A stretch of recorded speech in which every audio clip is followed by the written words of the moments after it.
Andy Burnham's 10% death tax on inheritances could see 20 times more families taxed, but the Prime Minister insists he can push it through without an election. Now, this is being talked about. It's not yet policy. We wait to see what the reality happens to be. Let's speak with Douglas McWilliams, author and economist. It's the Gordian knot, this one, isn't it, Douglas, that has gone around the Westminster block for decades.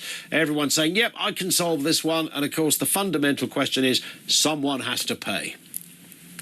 It's not only that, but inheritance tax is something that's getting abolished all around the world.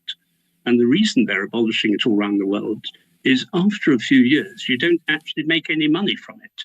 So the 10% tax that they're talking about, it will probably make money for 5 or 6 years. But after that, our modelling and other people's modelling says it then loses money. And if there's no money, it doesn't pay for anything. Why does it might be a sixth form question, this, but why does it lose money? Do people stop dying? Bizarrely, actually, there was a recent study that showed that people did adjust the time when they died. I guess it can only be a few days at most in response to inheritance tax changes. But I think that's a trivial issue. What they actually do is they choose much more favourable regimes to die in. And if they die in places where inheritance tax isn't so high and they establish that as their tax residence, they can avoid it. Yeah. And there are so many countries now, Norway, Sweden, Austria, Portugal, Israel, Mexico, and of course three that are very close to us in migration terms, which is Australia, New Zealand and Canada. They've all abolished it in the last 40 years. What have they replaced it with, Douglas? Sorry? What have they replaced it with, if at all? They haven't had to replace it because you make more money. One of the things that's quite important as far as older people are concerned is whether they work or not. I mean, after you're 65 or so, working is voluntary. And a lot of people do, but only if they think they can keep most of what they earn. Yeah. And the problem is you've already paid income tax. If you have to pay 40% inheritance tax on top of your income tax, sure, the incentive to work disappears. Indeed. So if you've got the income tax, you shouldn't be greedy and try and get the inheritance tax as well. I mean, that does, as you put it, make perfect sense. From what I can gather, this sort of proposal or this discussion would see inheritance tax potentially disappear, which, of course, is you're only taxed on a certain amount after whatever the figure happens to be at the moment. I can't remember it offhand, but so it doesn't affect everybody. In fact, most people will not be in a position where inheritance tax is paid, but this 10% levy would be on all inheritances. So it would be less in terms of a percentage, but it would hoover up more people in the equation. So nobody could escape it. Well, the problem for that, of course, is that it applies to everyone. And inheritance taxes are things that people... I'm surprised. I mean, I wrote a book actually saying inheritance tax should go up. And I turned out to be wrong. When I did the sums, I discovered I got it quite badly wrong. And actually, the thing to do is to encourage people to work when they're older. And that will provide you with so much income tax that you don't need the inheritance tax. So, say that again, Douglas. Apologies. Just remind me what you said. I was trying to get my head around it. Sorry, I'm sort of probably subbing it down a bit too much. The alternative to inheritance tax is no inheritance tax.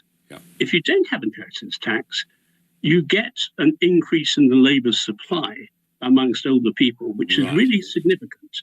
I mean, the rough maths say at least 500 million extra people are likely to be working in any given year. Interesting. So that trickles down. So the overall coffers, when all the adding up and workings out have done, actually would theoretically at least be a greater number than it would be if you just swiped and hoovered up the inheritance. We've done the sums. We've used the best analysis that's available. I mean, you can never be certain when you're doing an economic model that you're right, but it looks as good as you can get.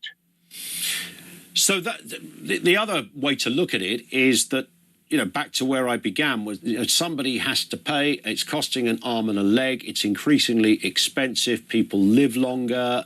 They can survive with illnesses much longer. In 1948, when they were putting this whole welfare thing together, nobody ever thought you could survive cancer for 10 years. 10 weeks would have been a bonus. And here we are, people living with diseases and the like. So we've got a plethora of circumstances that were never predicted when the welfare state was first in operation. And it's getting increasingly more expensive. So even allowing for which sounds like a very logical idea, of allowing people just to work longer, do their own thing and not get penalised for doing it, is that even likely to cover this increasing cost of social care, or this particular aspect of social care, which is the elderly? I mean, it is a tough one. And, I've got a 99-and-a-half-year-old mother at the moment who is in care, and is costing, at the moment, her, but if she lives for much longer, it will cost me a lot. So I understand the issue, and I understand, in a sense, how unfair it is, because some people pay, some people don't. Some people get subsidised by the state, some people don't. It is one of these really tough ones, and I accept that the current system is a bit of a lottery. I think that there needs to be an attempt to reform it so that people get treated equitably. But in the end, life is a lottery, really. We don't know how long we're going to live. We don't know what diseases we're going to get. We don't know how it goes on. We can't expect complete fairness. I think if we try to go for that, the best will be the enemy of the good.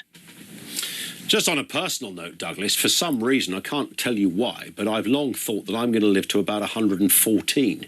So I'm going to probably break the entire nation based on my own longevity. Well, it depends whether you're paying for it yourself. My mother runs out of money at 107. So, I mean, you have to work out what you're going to have to do is work until you're 75, and that will probably give you enough till you're 114. I like that. Yeah, I'll take that, as long as I'm doing what I like doing. Douglas, great to have you with us. Thank you, sir. Douglas McWilliams, author and economist.